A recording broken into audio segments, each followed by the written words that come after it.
चलिए जानते हैं आज देश और दुनिया की सिलेक्टेड काम की और महत्वपूर्ण 25 बड़ी खबरों को सिर्फ 10 मिनट में। पर अभी तक आपने इस वीडियो को लाइक नहीं किया है तो लाइक कर दें और इस चैनल को सब्सक्राइब भी कर लीजिए। बिरला से मिले राहुल गांधी, इमरजेंसी के जिक्र पर नाखुशी जताई। वेणुगोपाल ने चिट्ठी लिखी, लोकसभा स्पीकर के ऐसे भाषण से संसदीय परंपरा का उपहास हुआ है। जी हां दोस्तों, लोकसभा स्पीकर ओम बिरला के संबोधन में इमरजेंसी के जिक्र पर विवाद हो रहा है।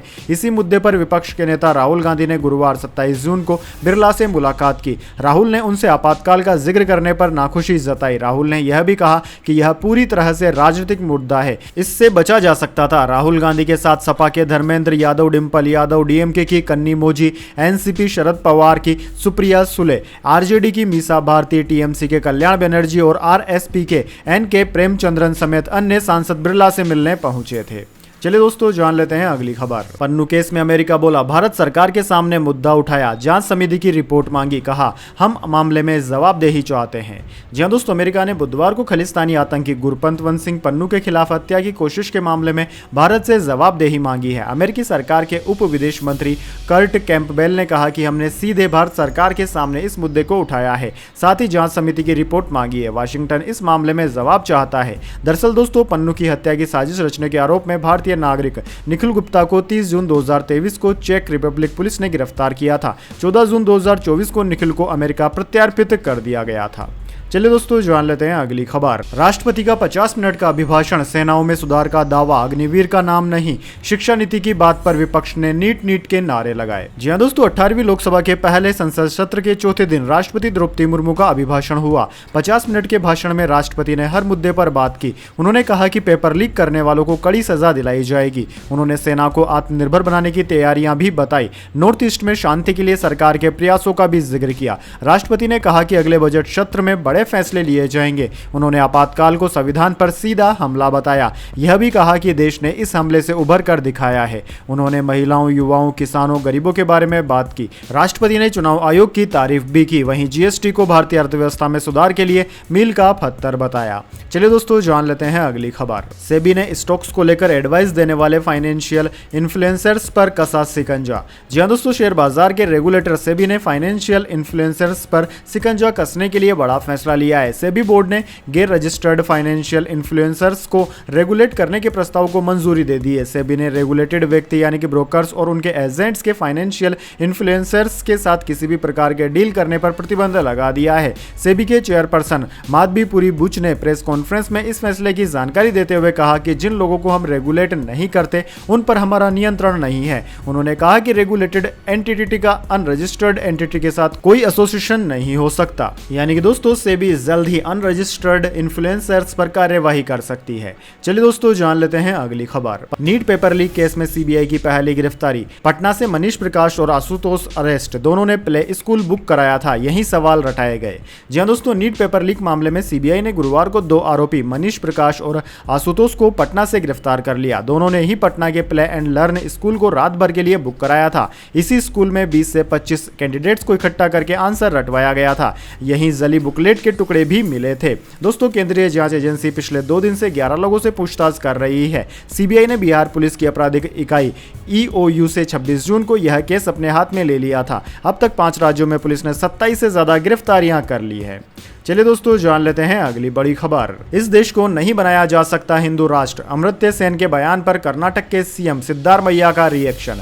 जी हां दोस्तों, नोबेल पुरस्कार विजेता अमर्त्य सेन ने बयान दिया था कि लोकसभा चुनाव 2024 का नतीजा ये बताता है कि भारत हिंदू राष्ट्र नहीं है। अब देश भर में इसे लेकर राजनीति शुरू हो गई है। न्यूज एजेंसी एएनआई की रिपोर्ट के मुताबिक इस पर कर्नाटक के मुख्यमंत्री सिद्धारमैया ने कहा कि हम कहते हैं कि इस देश को हिंदू राष्ट्र नहीं बनाया जा सकता। कर्नाटक के मुख्यमंत्री सिद्धारमैया ने कहा कि भारत हिंदू राष्ट्र नहीं बल्कि बहुलवाद और कई संप्रदायों की एकता का देश है। अमर्त्य सेन ने इस बात पर नाराजगी जताई कि देश में बिना मुकदमा चलाए लोगों को जेल में डालने का अंग्रेजों के शासनकाल का चलन अब भी जारी है।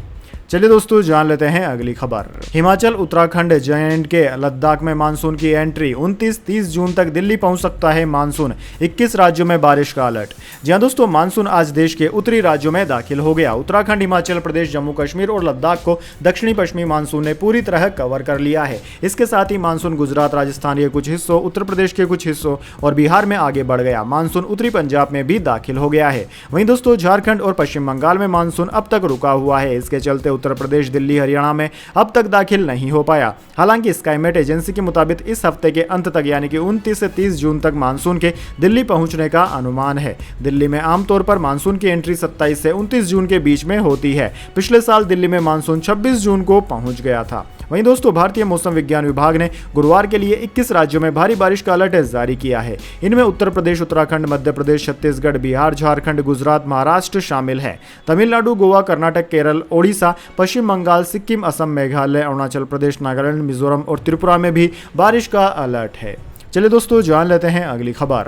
मालदीव के राष्ट्रपति मुइज्जू पर काला जादू करने की कोशिश। राज्य मंत्री समेत 3 आरोपी गिरफ्तार। घर से मिला काला जादू का सामान। जी हां दोस्तों, मालदीव की पर्यावरण राज्य मंत्री फातिमात शमनाज को राष्ट्रपति मोहम्मद मुइज्जू पर काला जादू करने के आरोप में गिरफ्तार कर लिया गया। स्पेनिश न्यूज एजेंसी EFE के मुताबिक फातिमात के अलावा 2 और लोगों को गिरफ्तार किया गया है। कोर्ट ने सभी को 7 दिन की पुलिस रिमांड पर भेजा है। हालांकि मालदीव की सरकार की तरफ से अब तक इस मामले में कोई बयान नहीं दिया गया है। इससे पहले दोस्तों पुलिस ने फातिमात के घर की तलाशी ली थी। इस दौरान वहां से काला जादू से जुड़े काफी सामान बरामद हुए थे। फातिमात राष्ट्रपति कार्यालय में काम करने वाले मंत्री एडम रामीज की पत्नी है।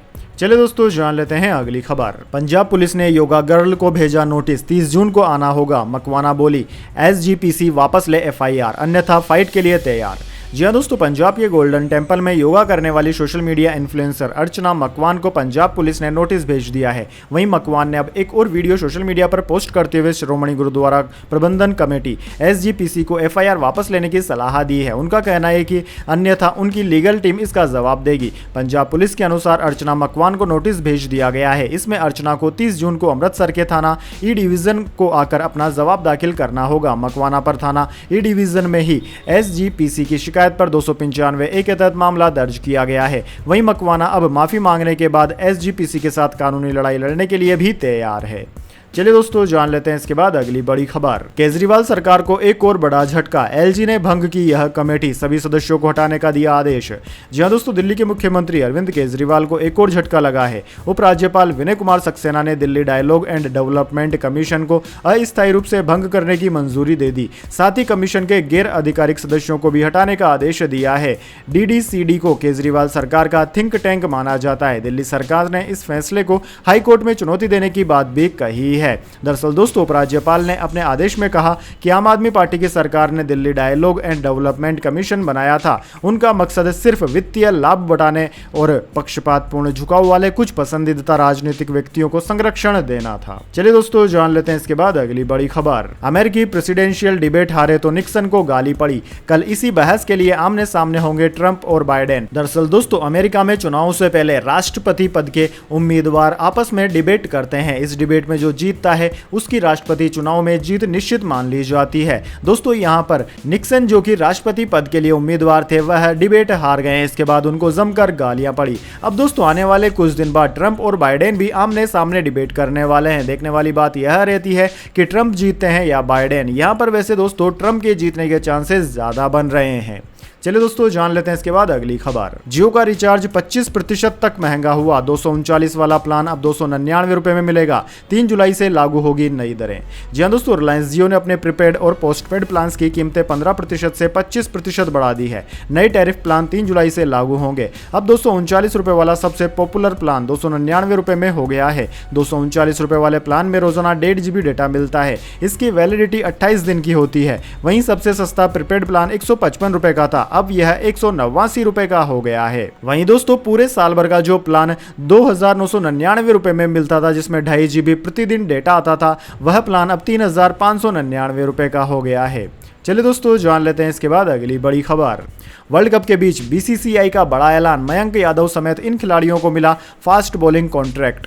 जी हां दोस्तों, आईसीसी मेंस टी20 वर्ल्ड कप 2024 में भारतीय टीम ने शानदार प्रदर्शन किया है और वह सेमीफाइनल में पहुंच चुकी है। सेमीफाइनल में भारत का सामना इंग्लैंड से है। वहीं दोस्तों टी20 वर्ल्ड कप के बीच भारतीय क्रिकेट नियंत्रण बोर्ड बीसीसीआई ने बड़ा कदम उठाया है। टाइम्स ऑफ इंडिया की रिपोर्ट के मुताबिक बोर्ड की ओर से तेज गेंदबाजों मयंक यादव, आकाशदीप, विजय कुमार वैशाख, तुषार देशपांडे, उमरान मलिक, विद्वांत, कावेरप्पा और यश दलाल को फास्ट बॉलिंग का कॉन्ट्रैक्ट मिला है। दरअसल दोस्तों, फास्ट बॉलिंग कॉन्ट्रैक्ट के बाद इन गेंदबाजों का ख्याल बीसीसीआई रखेगा। ऐसे में उनके प्रशिक्षण और चोट संबंधी मुद्दों पर राष्ट्रीय क्रिकेट अकादमी एनसीए की पैनी निगाहें रहेंगी। फास्ट बॉलिंग कॉन्ट्रैक्ट मिलना इन गेंदबाजों के लिए एक अच्छा संकेत है। इससे यह संकेत मिलता है कि ये खिलाड़ी बीसीसीआई के फ्यूचर प्लान का हिस्सा है।